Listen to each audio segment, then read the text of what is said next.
Hi hello friends, welcome back to my YouTube channel. ನೋಡಿ, ಗ್ರಾಮ ಆಡಳಿತ ಅಧಿಕಾರಿ ಹುದ್ದೆಗೆ ಸಂಬಂಧಪಟ್ಟಂತೆ ಏನು ಒಂದು ಅಭ್ಯರ್ಥಿಗಳು ಅಪ್ಲಿಕೇಶನ್ ಆಗ್ತಾ ಇದ್ದಾರೆ ಒಂದು ಕೊನೆ ಹಂತದಲ್ಲಿ, ಅಂದರೆ ಪೇಮೆಂಟ್ ಹಂತದಲ್ಲಿ. ಸಾಕಷ್ಟು ಅಭ್ಯರ್ಥಿಗಳಿಗೆ ಇನ್ನೂ ಪೇಮೆಂಟ್ ಆಪ್ಷನ್ ಅಪ್ಡೇಟ್ ಆಗಿಲ್ಲ ಮತ್ತು ಪೇಮೆಂಟ್ ಮಾಡಿದರೂ ಸಕ್ಸಸ್ಫುಲ್ ಅಂತ ಹೇಳ್ತಾ ಇಲ್ಲ, ಮತ್ತೊಮ್ಮೆ ರೀಪೇಮೆಂಟ್ ಮಾಡಂತ ಅಲ್ಲಿ ಬರ್ತಾ ಇದೆ. ಆ ಕಾರಣಕ್ಕಾಗಿ ಇಲಾಖೆಯವರು ಒಂದು ಅಧಿಕೃತ ಮಾಹಿತಿಯನ್ನು ಕೊಟ್ಟಿದ್ದಾರೆ. ಈ ರೀತಿ ಬರುವ ಅಭ್ಯರ್ಥಿಗಳಿಗೆ ಏನು ಮಾಡಬೇಕು, ನೆಕ್ಸ್ಟ್ ಪ್ರೊಸೆಸ್ ಯಾವ ರೀತಿಯಾಗಿ ಮಾಡ್ಕೊಳ್ಬೇಕು ಮತ್ತು ಪೇಮೆಂಟ್ ಆಪ್ಷನ್ಸಲ್ಲಿ ಏನು ಪೇಮೆಂಟ್ ಮಾಡಿದರೆ ಅದು ಯಾವ ರೀತಿಯಾಗಿ ಅಪ್ಡೇಟ್ನ ಮಾಡ್ಕೊಳ್ಬೇಕಂತ ಅವರು ಸೊಲ್ಯೂಷನ್ನ ನೀಡಿದ್ದಾರೆ. ಸೊ ಅದನ್ನು ಯಾವ ರೀತಿಯಾಗಿ ಮಾಡ್ಕೊಳ್ಬೇಕಂತ ಈ ಒಂದು ವಿಡಿಯೋದಲ್ಲಿ ಮಾಹಿತಿಯನ್ನು ತಿಳಿಸ್ಕೊಡ್ತಾ ಇದ್ದೀನಿ. ಸೊ ಅದಕ್ಕೂ ಮುಂಚೆ ನಮ್ಮ ಯೂಟ್ಯೂಬ್ ಚಾನಲ್ ನೀವೇನಾದರೂ ಮೊದಲ ಬಾರಿಗೆ ವಿಸಿಟನ್ನು ಮಾಡಿದರೆ ಆದಷ್ಟು ನಮ್ಮ ಯೂಟ್ಯೂಬ್ ಚಾನಲ್ನ ಸಬ್ಸ್ಕ್ರೈಬ್ ಮಾಡ್ಕೊಂಡು ಪಕ್ಕದಲ್ಲಿರುವ ಬೆಲ್ಲೈಕನ್ನು ಆನ್ ಮಾಡ್ಕೊಳ್ಳಿ. ಮತ್ತು ನಮ್ಮ ಟೆಲಿಗ್ರಾಮ್ ಗ್ರೂಪಿಗೆ ಇನ್ನೂ ಯಾರು ಜಾಯ್ನ್ ಆಗಿಲ್ಲ, ಬೇಗನೆ ನಮ್ಮ ಟೆಲಿಗ್ರಾಮ್ ಗ್ರೂಪಿಗೆ ನೀವು ಜಾಯ್ನನ್ನು ಆಗ್ಬೋದು. ನೋಡಿ, KE ಅವರು ಹಲವಾರು ರೀತಿ ಒಂದು ಅಪ್ಲಿಕೇಶನ್ನ ತೊಂದರೆಯನ್ನು, ಅಂದರೆ ಅಲ್ಲಿ ಟೆಕ್ನಿಕಲ್ ಇಶ್ಯೂ ಬರ್ತಾ ಇದೆ. ಅದಕ್ಕೆ KE ಅವರು ಒಂದು ಟ್ವೀಟನ್ನು ಮಾಡಿದ್ದಾರೆ. ಯಾವ ರೀತಿಯಾಗಿ ಸಾಕಷ್ಟು ಅಭ್ಯರ್ಥಿಗಳು ಈಗ ಪೇಮೆಂಟ್ನ ಮಾಡಿದ್ದಾರೆ, ಆದರೆ ಅಪ್ಡೇಟ್ ಆಗ್ತಾ ಇಲ್ಲ. ಒಬ್ಬೊಬ್ಬ ಅಭ್ಯರ್ಥಿಗಳು ಎರಡೆರಡು ಸಲ ಪೇಮೆಂಟ್ ಮಾಡಿದ್ದಾರೆ. ಈ ರೀತಿ ಸಮಸ್ಯೆಗಳಿಗೆ ಅವರು ಒಂದು ಸೊಲ್ಯೂಷನ್ಗೆ ಮುಂದಾಗಿದ್ದಾರೆ. ಏನು KEಯಲ್ಲಿ ಅಂದರೆ KE ಅಂದರೆ ಟ್ವಿಟರ್ ಮೂಲಕ ಅವರು ಅಪ್ಡೇಟ್ನ ನೀಡಿದ್ದಾರೆ. ಏನು ಮಾಡಬೇಕು ಇಂಥ ಅಭ್ಯರ್ಥಿಗಳು ಅಂತ ಇದನ್ನು ಮಾಡಿದ್ದಾರೆ. ಏನು ಮಾಡಬೇಕಂತ ನಾವು ಇಲ್ಲಿ ಟ್ವಿಟರ್ ಮೂಲಕ ನಾವು ನೋಡ್ಕೊಳ್ಬೇಕಾಗುತ್ತೆ.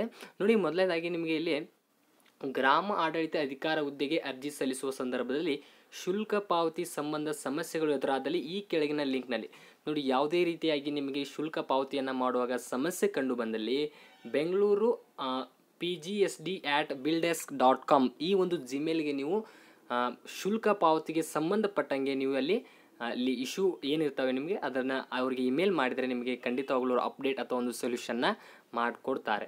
ನೋಡಿ, ಏನು ಮುಂದಿದೆ ನೋಡ್ಕೊಳ್ಬೇಕಾಗುತ್ತೆ. ಇಲ್ಲಿ ನೋಡಿ, ಶುಲ್ಕ ಪಾವತಿ ಅಪ್ಡೇಟ್ ಆಗದವರು ಹೀಗೆ ಮಾಡಬೇಕು. ನೋಡಿ, ಈಗಾಗಲೇ ಸಾಕಷ್ಟು ಅಭ್ಯರ್ಥಿಗಳು ಪೇಮೆಂಟ್ನ ಮಾಡಿದ್ದಾರೆ, ಆದರೆ ರೀಪೇಮೆಂಟ್ ಅಂತ ತೋರಿಸ್ತಾ ಇದೆ.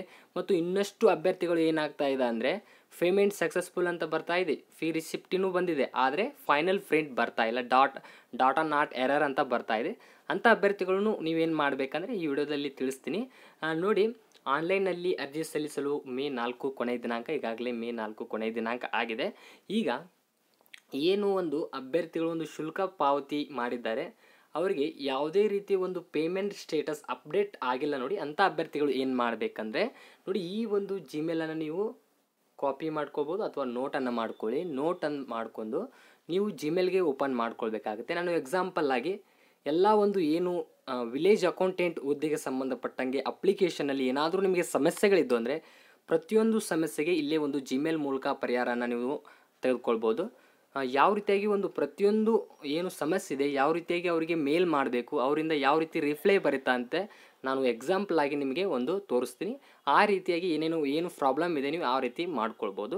ನಾನು ಎಕ್ಸಾಂಪಲ್ ಆಗಿ ಈಗ ಜಿಮೇಲ್ನ ಓಪನ್ ಮಾಡ್ಕೊಂಡು ಯಾವ ರೀತಿ ಅವರಿಗೆ ಒಂದು ಇದಕ್ಕೆ ಏನು ಒಂದು ಶುಲ್ಕ ಪಾವತಿಗೆ ಸಂಬಂಧಪಟ್ಟಂಗೆ ಅವರಿಗೆ ಇಮೇಲ್ಗೆ ಕಳಿಸ್ಬೇಕು ಅಂತ ನಾವೀಗ ಎಕ್ಸಾಂಪಲ್ ಆಗಿ ನೋಡ್ಕೊಳ್ಳೋಣ.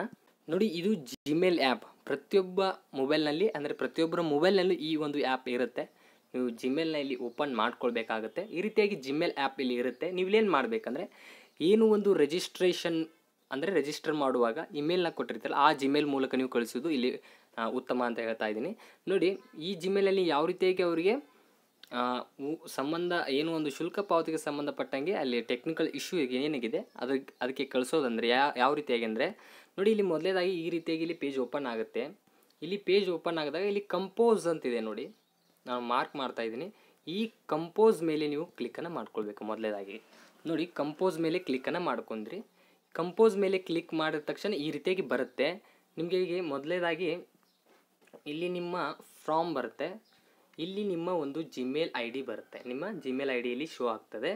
ಇದಾದ ತಕ್ಷಣ ಇಲ್ಲಿ ಯಾರಿಗೆ ಇಲ್ಲಿ ನೀವು ಕಳಿಸ್ಬೇಕು, ಇಮೇಲ್ ಮೂಲಕ ಏನು ಮಾಹಿತಿಯನ್ನು ಕಳಿಸ್ಬೇಕಲ್ಲ, ಯಾರಿಗೆ ಕಳಿಸ್ಬೇಕಂತ ಇಲ್ಲಿ ಇಮೇಲ್ ID ಹಾಕಬೇಕು.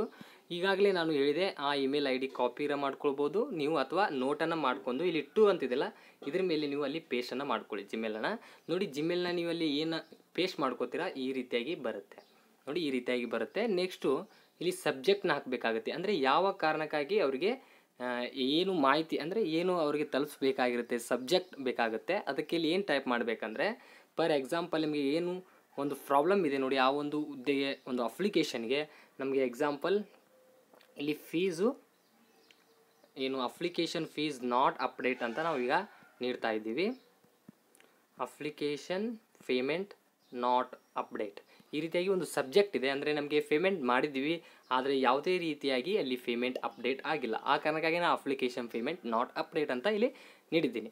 ಇದಾದ ತಕ್ಷಣ ಇಲ್ಲಿ ಕೆಳಗೆ ನಿಮಗೆ ನೋಡ್ಕೊಳ್ಬೋದು, ಇಲ್ಲಿ ಏನು ಮಾಡಬೇಕಂದ್ರೆ ಇಲ್ಲಿ ನಿಮ್ಮ ಒಂದು ರಿಜಿಸ್ಟ್ರೇಷನ್ ನಂಬರ್, ಈಗಾಗಲೇ ನಿಮಗೆ ರಿಜಿಸ್ಟ್ರೇಷನ್ ನಂಬರ್ SMS ಮೂಲಕ ಕೊಟ್ಟಿರ್ತಾರೆ. ಆ ಒಂದು ರಿಜಿಸ್ಟ್ರೇಷನ್ ನಂಬರ್ ನಿಮಗೆ ಇಲ್ಲಿ ನೀವು ಫಿಲ್ಲನ್ನು ಮಾಡ್ಕೊಳ್ಳಿ. ಇದಾದ ತಕ್ಷಣ ಕೆಳಗೆ ನೀವು ಸ್ಕ್ರೋಲ್ ಮಾಡಿ ಇಲ್ಲಿ ನಿಮ್ಮ ಡೇಟ್ ಆಫ್ ಬರ್ತ್ನ ಹಾಕ್ಕೊಳ್ಳಿ. ಇಲ್ಲಿ ನಿಮ್ಮ ಡೇಟ್ ಆಫ್ ಬರ್ತ್ನ ಹಾಕ್ಕೋಬೇಕಾಗತ್ತೆ. ನೋಡಿ ನಿಮ್ಮ ಡೇಟ್ ಆಫ್ ಬರ್ತ್ ಏನಿದೆ ಅದನ್ನು ಹಾಕ್ಕೊಳ್ಳಿ. ನಿಮ್ಮ ಡೇಟ್ ಆಫ್ ಬರ್ತ್ನ ಈ ರೀತಿಯಾಗಿ ಫಿಲ್ ಮಾಡಿ. ಈ ಎರಡು ಮಾಹಿತಿ ಆದ ತಕ್ಷಣ ನಿಮಗೆ ಇನ್ನಿತರ ಒಂದು ಏನು ವಿಷಯ ಇದ್ದರೆ ಅಲ್ಲಿ ನೀವು ಟೈಪನ್ನು ಮಾಡ್ಬೋದು. ಇಲ್ಲ ನಮಗೆ ಪೇಮೆಂಟ್ಗೆ ಮಾತ್ರ ಸಂಬಂಧಪಟ್ಟಿದ್ರೆ ನೀವು ಒಂದು ಪ್ರೂಫಾಗಿ ಏನು ಪೇಮೆಂಟ್ ಮಾಡಿರ್ತಿಲ್ಲ ಆ ಒಂದು ಪೇಮೆಂಟ್ನ ಪ್ರೂಫ್ನ ನೀವು ಇಲ್ಲಿ ಕಳಿಸ್ಬೇಕಾಗತ್ತೆ. ಅಂದರೆ ನಿಮಗೆ ಪೇಮೆಂಟ್ ಆದ ತಕ್ಷಣ ಒಂದು ಟ್ರಾನ್ಸಾಕ್ಷನ್ ID ಬರುತ್ತೆ, ಆ ಒಂದು ಪೇಮೆಂಟ್ ಪ್ರೂಫನ್ನು ನೀವು ಹಾಕ್ಕೊಳ್ಬೇಕು. ಇಲ್ಲ ಆದರೆ ನೀವು ಫೋನ್ಪೇಯಲ್ಲಿ ಪೇಮೆಂಟ್ ಮಾಡುವ ಒಂದು ಸ್ಕ್ರೀನ್ಶಾಟ್ನ ತಗೊಳ್ಳಿ. ಆ ಒಂದು ಸ್ಕ್ರೀನ್ಶಾಟ್ನ ಇಲ್ಲಿ ನೀವು ಅಪ್ಲೋಡ್ನ ಮಾಡ್ಕೊಳ್ಬೇಕು. ಯಾವ ರೀತಿ ಇಲ್ಲಿ ಅಪ್ಲೋಡ್ ಮಾಡ್ಕೊಳ್ಬೇಕಂದ್ರೆ ನೋಡಿ, ಇಲ್ಲಿ ನಿಮಗೆ ಈ ಮಾರ್ಕ್ ಇದೆ, ನಾನು ಮಾರ್ಕ್ ಮಾಡ್ತಾ ಇದ್ದೀನಿ. ಇದ್ರ ಮೇಲೆ ಕ್ಲಿಕ್ಕನ್ನು ಮಾಡ್ಕೊಳ್ಳಿ. ನೋಡಿ ಇದ್ರ ಮೇಲೆ ಕ್ಲಿಕ್ಕನ್ನು ಮಾಡ್ಕೊಂಡ್ರೆ ಇಲ್ಲಿ ನಿಮಗೆ ಎರಡು ಆಪ್ಷನ್ ಬರ್ತವೆ. ಇನ್ಸರ್ಟ್ ಫಾರ್ಮ್ ಡ್ರೈವ್ ಅಂತ ಬರ್ತಾ ಇದೆ, ಅಟ್ಯಾಚ್ ಫೈಲ್ ಅಂತ ಬರ್ತಾ ಇದೆ. ಅಟ್ಯಾಚ್ ಫೈಲ್ ಅಂತ ಮೇಲೆ ನೀವು ಕ್ಲಿಕ್ಕನ್ನು ಮಾಡ್ಕೊಳ್ಬೇಕು. ನೋಡಿ ಏನು ಒಂದು ಪೇಮೆಂಟ್ ಪ್ರೂಫ್ ಆಗಿ ಒಂದು ಸ್ಕ್ರೀನ್ಶಾಟ್ನ ನೀವು ತೆಗೆದುಕೊಂಡಿರ್ತಿರಲ್ಲ, ಆ ಒಂದು ಪೇಮೆಂಟ್ ಸ್ಕ್ರೀನ್ಶಾಟ್ ಮೇಲೆ ನೀವು ಈ ರೀತಿಯಾಗಿ ಒಂದು ಇಮೇಜನ್ನು ನೀವು ಇಲ್ಲಿ ಸೆಲೆಕ್ಟ್ ಮಾಡ್ಕೊಳ್ಬೇಕಾಗತ್ತೆ. ಇಲ್ಲಿ ನಿಮಗೆ ಏನು ಒಂದು ಪೇಮೆಂಟ್ ಸ್ಟೇಟಸ್ ಇಮೇಜ್ ಇಲ್ಲಿ ಅಪ್ಲೋಡ್ ಆಗುತ್ತೆ. ಈ ರೀತಿಯಾಗಿ ಮಾಡಿಕೊಂಡು ಇಷ್ಟೆಲ್ಲ ಡೀಟೇಲ್ಸನ್ನು ನೀಡಿ ನೆಕ್ಸ್ಟು ನಿಮಗೆ ಇಲ್ಲಿ ಕೊನೆಯದಾಗಿ ಇಲ್ಲಿ ಮಾಹಿತಿ ಅಂದರೆ ಈ ಮಾಹಿತಿ ಅವರಿಗೆ ತಲುಪಬೇಕಂದ್ರೆ ಈ ಆಪ್ಷನ್ ಇದೆ ನೋಡಿ, ಈ ಆಪ್ಷನ್ ಮೇಲೆ ಕ್ಲಿಕ್ ಮಾಡಿದರೆ ನೀವು ನೆಕ್ಸ್ಟ್ ಅವ್ರಿಗೆ ಪೇಮೆಂಟ್ ಹೋಗುತ್ತೆ. ನೋಡಿ ನಾವು ಇದ್ರ ಮೇಲೆ ಕ್ಲಿಕ್ಕನ್ನು ಮಾಡ್ಕೊಂಡಾಗ ನೋಡಿ ಇದ್ರ ಮೇಲೆ ಕ್ಲಿಕ್ಕನ್ನು ಮಾಡಿದರೆ ಸೆಂಡಿಂಗ್ ಅಂತ ಬರ್ತಾ ಇದೆ, ನೋಡ್ಕೊಳ್ಬೋದು. ಸೆಂಡಿಂಗ್ ಅಂತ ಬರುತ್ತೆ, ಆ ಒಂದು ಇಮೇಲ್ ಅವರಿಗೆ ರಿಶ್ಯೂ ಆಗುತ್ತೆ. ನೀವು 1 ಅಥವಾ 2 ಡೇಸ್ ಬಿಟ್ಟು ನೀವು ಅದನ್ನು ಯಾವ ರೀತಿಯಾಗಿ ಇಲ್ಲಿ ರಿಪ್ಲೈ ಬಂದಿದೆ ಅಂತ ನೀವು ಚೆಕ್ಕನ್ನು ಮಾಡ್ಕೊಳ್ಬೋದು. ಅದು ಯಾವ ರೀತಿಯಾಗಿ ಚೆಕ್ ಮಾಡ್ಕೊಳ್ಬೇಕಂದ್ರೆ ಆ ಒಂದು ಚೆಕ್ನ ಮಾಡ್ಕೊಳ್ಳೋದು ಯಾವ ರೀತಿ ಅಂದರೆ ನೋಡಿ, ಇಲ್ಲಿ ನಾನು ಮಾರ್ಕ್ ಮಾಡ್ತೀನಿ. ಇದ್ರ ಮೇಲೆ 3 ಇದಿದೆ ನೋಡಿ, ಇದರ ಮೇಲೆ ಕ್ಲಿಕ್ಕನ್ನು ಮಾಡ್ಕೊಂಡು ಇಲ್ಲಿ ಕೆಳಗೆ ಸ್ಕ್ರೋಲ್ ಮಾಡ್ಕೊಂಡು ಇಲ್ಲಿ ಸೆಂಟ್ ಅಂತ ಇರುತ್ತೆ, ಇದ್ರ ಮೇಲೆ ಕ್ಲಿಕ್ಕನ್ನು ಮಾಡ್ಕೊಂಡು ನೀವು ಏನು ಅವ್ರಿಗೆ ಕಳಿಸಿರ್ತೀರ ಅದರ ಮೇಲೆ ಕ್ಲಿಕ್ ಮಾಡ್ಕೊಂಡು ಅಲ್ಲಿ ಬಂದಿರುತ್ತೆ. ಅದನ್ನು ನೀವು ಕ್ಲಿಯರಾಗಿ ಚೆಕ್ ಮಾಡ್ಕೊಳ್ಳಿ. ಅವ್ರು ಏನು ರಿಪ್ಲೈ ಮಾಡಿದ್ದಾರೆ, ಎಷ್ಟು ದಿನಗಳಲ್ಲಿ ಅವರು ಅಪ್ಡೇಟ್ನ ಮಾಡ್ತಾರೆ ಅಂತ ಮಾಹಿತಿಯನ್ನು ಕಳಿಸಿರ್ತಾರೆ. ಇದು ಒಂದೇ ಅಲ್ಲ, ಏನು ಒಂದು ವಿಲೇಜ್ ಅಕೌಂಟ್ ಅಪ್ಲಿಕೇಶನ್ಗೆ ನಿಮಗೆ ಏನಾದರೂ ತೊಂದರೆ ಆಗಿದ್ದರೆ ಆ ಒಂದು ಮಾಹಿತಿ ಅವರಿಗೆ ಕಳಿಸಿದರೆ ಖಂಡಿತ ಅವರು ಅಪ್ಡೇಟ್ ಮಾಡಿಕೊಡ್ತಾರೆ. ಈ ರೀತಿಯಾಗಿ ನಾನು ಸಾಕಷ್ಟು ಅಭ್ಯರ್ಥಿಗಳು ಕಮೆಂಟ್ ಮಾಡ್ತಾಯಿದ್ರು ಇದ್ರ ಬಗ್ಗೆ ವಿಡಿಯೋ ಮಾಡಿ. ಸಾಕಷ್ಟು ಅಭ್ಯರ್ಥಿಗೆ ಈಗಾಗಲೇ ನಾನು ನೋಡಿದೆ ಕಮೆಂಟ್ಸ್ಗಳಲ್ಲಿ ಒಂದು ಪೇಮೆಂಟ್ ಪ್ರಾಬ್ಲಮ್ ಹೆಚ್ಚಾಗಿದೆ ಮತ್ತು ಫೈನಲ್ ಪ್ರಿಂಟ್ ಬರ್ತಾ ಇಲ್ಲ ಮತ್ತು ಇನ್ನೊಂದು ಎಡಿಟ್ ಆಪ್ಷನ್ ಕೇಳ್ತಾ ಇದ್ದಾರೆ. ನೋಡಿ ಯಾವುದೇ ರೀತಿಯಾಗಿ ಇವರು ಎಡಿಟ್ ಆಪ್ಷನ್ನ ನೀಡಿಲ್ಲ. ಅದಕ್ಕೆ ನೀವು ಕರೆಕ್ಟಾಗಿ ಫಿಲ್ ಮಾಡಿ ಅಪ್ಲಿಕೇಶನ್ನ ಸಬ್ಮಿಟ್ ಮಾಡ್ಕೊಳ್ಳಿ ಅಂತ ನಾನು ವಿನಂತಿಸ್ಕೊಳ್ತಾ ಇದ್ದೀನಿ. ನೋಡಿ ಈ ರೀತಿಯಾಗಿ ಮಾಡ್ಕೊಳ್ಳಿ. ಇದ್ರೆ ಏನಾದರೂ ನಿಮಗೆ ಡೌಟ್ಸ್ ಬಂದರೆ ಕಮೆಂಟ್ ಸೆಕ್ಷನಲ್ಲಿ ಕಮೆಂಟ್ ಮಾಡಿ ಅಥವಾ ನಮ್ಮ ಟೆಲಿಗ್ರಾಮ್ ಗ್ರೂಪಿಗೆ ಜಾಯ್ನ್ ಆಗಿ ಅಲ್ಲಿ ಕಮೆಂಟ್ನ ಮಾಡ್ಕೊಳ್ಬೋದು ಅಥವಾ ನಮ್ಮ ಪರ್ಸ್ನಲ್ ಆಗಿ ಕಮೆಂಟ್ನ ಮಾಡ್ಬೋದು. ಈ ವಿಡಿಯೋ ಇಷ್ಟ ಆದರೆ ಆದಷ್ಟು ಲೈಕ್ ಮಾಡಿ, ನಿಮ್ಮ ಫ್ರೆಂಡ್ಸ್ಗಳಿಗೆ ಶೇರ್ ಮಾಡಿ. ಈ ರೀತಿಯಾಗಿರುತ್ತೆ, ಒಂದು ಪೇಮೆಂಟ್ ಆಗಿಲ್ಲ ಅಂದರೆ ನಿಮ್ಮ ಫ್ರೆಂಡ್ಸ್ಗಳಿಗೆ ಶೇರ್ ಮಾಡಿ ಮತ್ತು ಈ ವಿಡಿಯೋ ಇಷ್ಟ ಆದರೆ ಲೈಕ್ ಮಾಡಿ ಅಂತ ಹೇಳ್ತಾ ಮುಂದಿನ ಒಂದು ವಿಡಿಯೋದಲ್ಲಿ ಸಿಗೋಣಂತೆ. ಅಲ್ಲಿವರೆಗೂ ನಮಸ್ಕಾರಗಳು.